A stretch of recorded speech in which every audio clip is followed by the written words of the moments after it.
விஜயா கிருஷ்க்கு வந்துட்டு ட்ரெஸ் எடுத்து குடுத்து, கிருஷ்ஷ வந்து ஸ்கூலுக்கு அனுப்புறதுக்கு சாப்பாடு ஊட்டி விட்டு, ஸ்கூலுக்கு அனுப்புற மாதிரி இதெல்லாம் வீடியோ எடுத்து வச்சுக்கிறாங்க.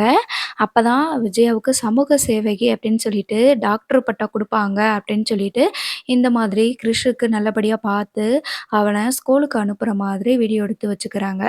இத பார்த்துட்டு இருந்த ரோகிணிக்கு ரொம்ப வந்து ஒரு மாதிரி சந்தோஷமா இருக்குது. இந்த மாதிரி மட்டும் நடந்துச்சுன்னா எப்படி இருக்கும்? அப்படின்னு சொல்லிட்டு, குடும்பமே வந்து சேர்ந்து ஒண்ணு போல வாழ்ந்தா நல்லது தான் அப்படின்ற மாதிரி யோசிக்கிறாங்க. இது எல்லாத்தையும் வீடியோ எடுத்து வச்சுட்டுருக்குறாங்க. இதெல்லாம் ஒரு உள்நோக்கத்துக்கு தான் வீடியோ எடுக்குறாங்கங்கிறது வந்து அதுக்கப்புறம் தான் தெரிய வருது. கிருஷுக்கு மட்டும் இல்ல, மீனாவுக்கும் சாரீல பட்டு சேலைலாம் வாங்கி குடுத்து, தங்கம், பட்டு, பொண்ணு அப்படின்லாம் கொஞ்சி மீனாவுக்கு வந்து குடுக்குறாங்க. அப்பதான் ரவிக்கு வந்துட்டு ஒண்ணுமே புரியல. ரவியும், ஸ்ருதியும் சொல்றாங்க, "என்னாச்சு?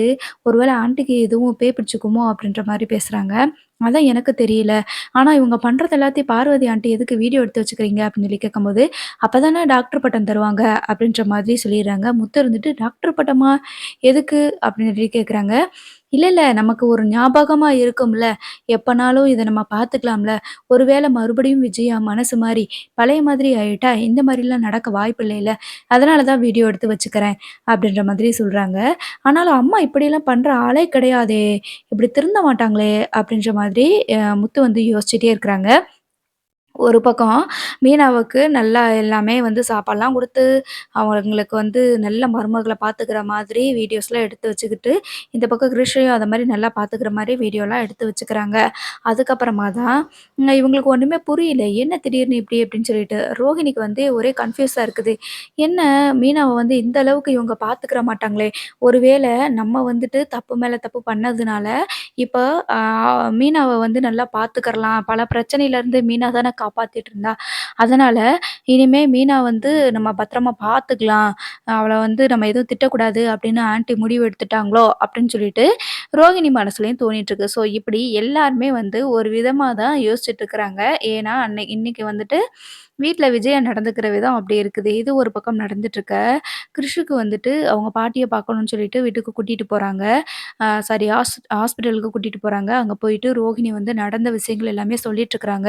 "நல்ல வேளைம்மா என்னைய ஜெயில்லயே போட்டுருவாங்கன்னு நெனச்சேன்" அப்படின்னு சொல்ல, உடனே கிருஷ் இருந்துட்டு, "ஆமா நான் வந்து அம்மாவுக்கு எதுவும் ஆயிறக்கூடாதுன்னு சொல்லிட்டு, நான் சாமி கும்பிட்டேன்" அப்படின்ற மாதிரி சொல்றாங்க. "சரி யாருக்குமே எதுவுமே ஆகாது.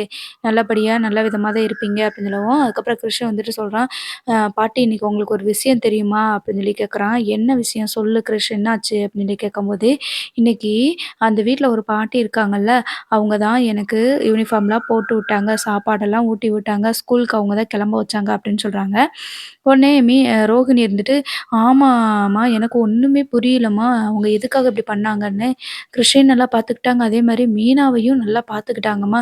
சேலையெல்லாம் வாங்கி குடுத்து, பக்கத்துல உட்கார வச்சு, மீனா கிட்ட நல்லா பேசினாங்க. எனக்கு ஒண்ணுமே புரியல. ஒருவேள மனசு மாறிட்டாங்களோன்னு தோணுது" அப்படின்னு சொல்ல, உடனே "நல்லது தானடி, உன் மாமியார் இந்த மாரி எல்லாரையும் புரிஞ்சுகிட்டு நல்லபடியா ஏத்துக்கிட்டா நல்லது தானே. நீயும் பக்குவமா இந்த விஷயத்த பத்தி சொல்லலாம். பாத்தியா, கிருஷ் யாரோ எவரோ அப்படி இருந்தும் நல்லா பார்த்துக்கிறாங்க. ஒருவேள உன்னோட பையன் அப்படின்னு தெரிஞ்சுச்சுன்னா, கண்டிப்பா அவங்க நல்லா பார்த்துக்குருவாங்க" அப்படின்ற மாதிரி சொல்லிட்டு இருக்கிற நேரம் பார்த்து மீனா வந்துடுறாங்க. மீனா வந்துட்டு, இவங்க 2 பேரையும் பேசிட்டு இருக்கிறத பக்கத்துல இருக்கிற ரூம் வழியா கேட்டுட்டு இருக்கிறாங்க. அ அப்பதான் மறுபடியும் இந்த கான்செப்ட் போயிட்டுருக்கு. "சும்மா இரும்மா, வேற யாரோ பையன் அப்படின்றதுனால தாம்மா இந்த மாமியார் பார்க்க வேற செய்யுது. அதுவுமே எனக்கு நம்பிக்கை இல்ல. எதுக்கு இப்படி பார்க்குதுன்னு சொல்லிட்டு தெரியல. வீட்ல இருக்கவங்க கிட்ட நல்ல பேர் வாங்கணும் அப்படின்னு நினைச்சிட்டு பண்ணுதோ என்னமோ தெரியல. இதுல நான் பெத்த பையன் அப்படின்னு மட்டும் தெரிஞ்சுச்சுன்னா, கண்டிப்பா அவ்வளதான் என்னைய கொன்னே போட்டுரும்" அப்படின்ற மாதிரி சொல்லவும், மீனாவுக்கு ஒரே அதிருப்தி ஆயிருது. உடனே என்ன பண்றது அப்படின்னு சொல்லி அவங்களுக்கு தெரியல. உடனே கதவ திறந்துட்டு போகும்போது மீனாவ ரோகிணி பார்த்துடுறாங்க. மீனா எல்லாத்தையும் கேட்டுருப்பாளோ, மீனா எல்லாத்தையும் கேட்டுருப்பாளோ அப்படின்னு சொல்லிட்டு இருக்கிறாங்க. மீனாவுக்கு என்ன பண்றதுன்னு ஒண்ணுமே புரியல. ரோகிணியோட பையன் தான் கிருஷா. ஐயோ! இப்போ என்ன பண்றது? இந்த உண்மைய நம்ம யார்கிட்ட சொல்றது? இப்பத்தான் இவ்வளோ பெரிய பிரச்சனையில இருந்து மீண்டு வந்திருக்கு. மாமா கிட்ட ரோகிணி சத்தியம் வேற பண்ணியிருக்காங்க. இனிமே எந்த பிரச்சனையும் பண்ண மாட்டா அப்படின்னு சொல்லிட்டு, மறுபடியும் இவ்வளோ பெரிய குண்ட தூக்கி போட்டா வீட்ல இருக்கிறவங்க யாராலயும் தாங்க முடியாது. கண்டிப்பா மாமாவால இத தாங்கவே முடியாதே அப்படின்னு சொல்லிட்டு உட்காந்து யோசிச்சுட்டே இருக்கிறாங்க. அந்த நேரம் பார்த்து ரோகிணி வந்துட்டு, "சாரி மீனா, நீங்க நீங்க வந்து அத நீங்க கவனிக்கவே இல்ல" அப்படின்னு சொல்லும்போது, "ஏன் நான் வந்து அத கவனிச்சிருந்தீங்கன்னா எல்லாத்தையும் சொல்லியிருக்க மாட்டீங்களா உண்மைய?" அப்படின்னு சொல்லும்போது தான், "இல்ல தயவு செஞ்சு நான் சொல்றத கொஞ்சம் கேளுங்க" அப்படின்ற மாதிரி சொல்றாங்க. "இன்னும் என்னதான் கேட்க சொல்றீங்க? இன்னும் எவ்வளோ உண்மைய மறைச்சு வச்சிருக்கீங்க?" அப்படின்னும்போது கிருஷ்ணா வந்துடுறாங்க. அப்போ "இது யாரு? கிருஷ் யாரு? உண்மைய சொல்லுங்க ரோகிணி எப்பயாவது" அப்படின்னு சொல்லி கேட்கும்போது, ரோகிணி என்ன சொல்றாங்கன்னா, "கிருஷ் வந்துட்டு என்னோட பையன் தான்" அப்படின்னு சொல்லி சொல்றாங்க. எனக்கு தெரிஞ்சுச்சு. எனக்கு டவுட் இருந்தது. என்ன கிருஷ்ணும், ரோகிணி ரொம்ப வந்து நெருக்கமா பழகிக்கிறாங்களே அப்படின்னு சொல்லிட்டு யோசிச்சேன்.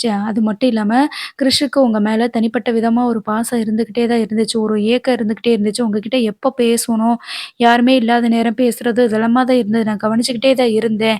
அது மட்டும் இல்லாம, இந்த அம்மா எங்க வீட்டுக்கு வரம்போதெல்லாம், எப்படியாவது ஏதாவது கோவிச்சுட்டு போறது, இந்த மாரி பிள்ளைய காட்டாம இருக்கிறதுன்னு சொல்லிட்டு நெறைய விஷயங்கள் இருந்துச்சு. நாங்க கூட வேற மாரி யோசிச்சோம். ஆனா, இது உங்க பையன் அப்படின்னு சொல்லிட்டு நாங்க யோசிச்சதே கிடையாது அப்படின்ற மாரி சொல்றாங்க. இந்த உண்மைய மட்டும் வீட்ல இருக்கவங்க யார்ட்டயும் சொல்லிறாதீங்க மீனா. நானே நேரம் பார்த்து கண்டிப்பா நான் உண்மைய சொல்லிக்கிறேன் அப்படின்னு சொல்லும்போது, நான் எப்படிங்க உண்மைய சொல்லாம இருக்க முடியும்? நான் அவர்கிட்டயாவது கண்டிப்பா சொல்லுவேன் அப்படின்னு சொல்லும்போது, நீங்க மட்டும் சொன்னீங்கன்னு வச்சுக்கோங்க, கிறிஷும் நானும் கண்டிப்பா இந்த உலகத்துல உயிரோட இருக்கவே மாட்டோம். நீங்க சொன்னதுக்கு அப்புறமா எனக்கு வாழ்க்கை இருக்காது. அதுக்கப்புறம் நான் என்ன பண்ண போறேன் சொல்லுங்க? நான் இவ்வளோ தூரம் கஷ்டப்படுறதே, கிறிஷ வந்துட்டு லைஃப்ல நான் வந்து நல்லபடியா வளர்க்கணும். கிறிஷுக்கும் ஒரு வாழ்க்கை அமையணும் அப்படின்றதுக்காக தான் இந்த போராட்டம் போராடிட்டுருக்கிறேன். நீங்க மட்டும் சொல்லிட்டீங்கன்னா பரவால்ல. நாங்க இந்த உலகத்த விட்டே போயிருவோம் அப்படின்னு சொல்லும்போது, அப்படியே கிருஷ்ணா வந்து மீனா வந்து பார்க்குறாங்க. அ "என்ன இப்படி சொல்றீங்க ரோகிணி? நீங்க பண்ணிட்டுருக்கிறது எவ்வளோ பெரிய தப்பு தெரியுமா? வாழ்க்கையில யாருமே பண்ணாத மிகப்பெரிய தப்பு நீங்க பண்ணிட்டுருக்கீங்க." அப்படின்ற மாதிரி சொல்லவும், உடனே ரோகிணி இருந்துட்டு, "இத யார்கிட்டயும் சொல்லிறாதீங்க மீனா. ப்ளீஸ் மீனா" அப்படின்னு சொல்லிட்டு கேட்குறாங்க. "இந்த விஷயத்த சொன்னா மாமாவால தாங்கிக்க முடியுமான்னு எனக்கு தெரியல. நீங்களும் கிருஷ் இப்படி சொல்றீங்க. இந்த விஷயத்த பத்தி நீங்களே சொல்லுங்க. கண்டிப்பா நீங்க சொன்னீங்கன்னா, மாமா வந்து கண்டிப்பா உங்கள ஏத்துக்கிருவாரு." அப்படின்ற மாதிரியே சொல்றாங்க. "நான் மொதல்ல இந்த விஷயத்த பத்தி நான் மனோஜ் கிட்ட சொல்லிக்கிறேன். அதுக்கப்புறமா நான் ஒவ்வொருத்தவங்க கிட்டயும் சொல்றேன். அதுவரைக்கும் எனக்கு கொஞ்சம் செட்டில் ஆறதுக்கு கொஞ்சம் எனக்கு டைம் வேணும். நானே வந்து சொல்லிருவேன் மீனா. அதுவரைக்கும் நீங்க எதுவுமே வீட்ல சொல்ல வேண்டாம்." அப்படின்ற மாதிரி சொல்றாங்க. மீனாவுக்கு என்ன பண்றது அப்படின்னு தெர்ல. ஏற்கனவே வந்துட்டு அ அருண் சீதாவுக்கு கல்யாணம் முடிச்சு வச்சதையே முத்து வந்து அந்த அளவுக்கு பேசினாங்க. இப்போ இந்த விஷயம் மட்டும் வீட்டுக்கு தெரிய வந்துருச்சு. அதுவும் மீனாவுக்கு ஏற்கனவே தெரியும் அப்படின்னு இருந்துச்சுன்னா, அவ்வளதான் என்ன பண்றதுன்னே தெர்ல.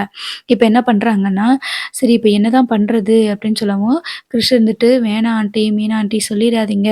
நான் உங்க வீட்லயே இருக்கணும்னு நெனைக்கிறேன். எனக்கு யாருமே கிடையாது.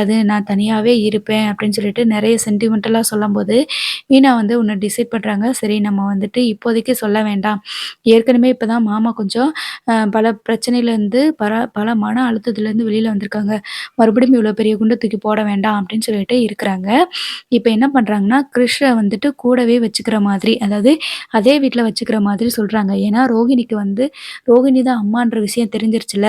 இப்ப என்ன செய்றாங்கன்னா, கிறிஷோட பாட்டிக்கு எழுந்து நடமாட முடியாது அப்படின்னு சொல்லிட்டு கிறிஷ வந்துட்டு அங்கேயே வச்சிருக்கிறாங்க. இதுக்கு தான் அ விஜயா வந்துட்டு வீடியோலாம் எடுத்து போட்டாங்கல்ல. அதனால சோசியல் மீடியாலலாம் அத வந்துட்டு பரவுனதுனால, ஒருவேள கிறிஷ கூட்டிட்டு போயிட்டு நம்ம மறுபடியும் அவங்க பாட்டி வீட்லயே விட்டுட்டோம் அப்டின்னா, யாராவது வந்து கேட்பாங்க. திடீர்னு வந்து பார்க்கும்போது, அங்க கிறிஷ் இல்ல அப்டின்னா என்ன செய்றது? அதனால கிறிஷ் இங்க தான் இருக்கணும் அப்டின்னு சொல்லிட்டு மத்தவங்க எல்லாருமே சொல்றத கேட்டுட்டு, கிறிஷுக்குமே இப்ப அங்க தான் இருப்பான். ஏற்கனவே ரோகிணி தான் அம்மா அப்டின்ற விஷயம் மீனாவுக்கு மட்டும் தான் தெரியும். சரி பார்ப்போம். இந்த விஷயங்கள் எத்தன நாளைக்கு மூடி மறைக்கிறாங்க அப்டின்னு. மறக்காம நம்ம சேனல வந்து சப்ஸ்கிரைப் பண்ணி வச்சுக்கோங்க.